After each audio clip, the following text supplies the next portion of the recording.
Hey, traders and investors, it's Serge Berger here on a hump day Wednesday, January 28th.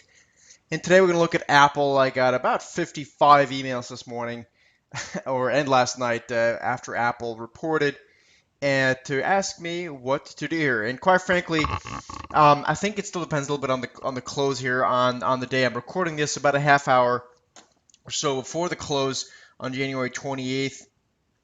But I think it's pretty straightforward what's going to happen here. So yesterday we talked about a classic post uh, post earning strategy, trading strategy, what you can do, and I think this one sets up pretty classically. So assuming uh, so two scenarios, assuming the stock doesn't fall apart into the close here and it kind of holds up, there is a chance we can have a follow through buying opportunity in the coming days. So whenever the stock were to pierce above the 118 area, which so far is the daily high in January today, January 28th.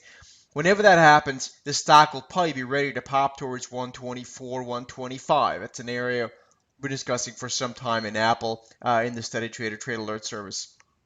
Alternatively, if we see a give up of more than half of the up gap in Apple, so I would say a daily close probably around 114 or lower would probably set the stock up to really be faded to the downside. So I think it's a very straightforward setup here.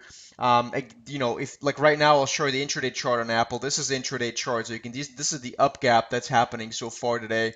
So if this stock starts working into the up gap, so breaks below this area here, I think at the very least a stop a close daily close below 114 would be a little bit less than half of the up gap. But if it were to close below there, I think you stand a better chance of fading this stock than anything else. So a very straightforward way of trading these stocks post earnings. Again, like I always say, I think you have a much better chance of trading earnings successfully after the earnings have been out.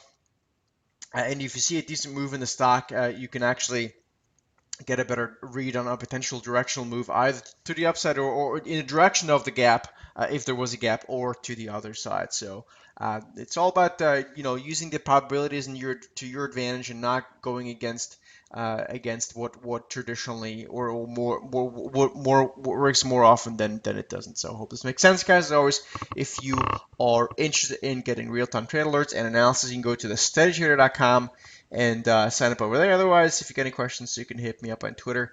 My Twitter handle is SteadyTrader, and I'll see you in the next video.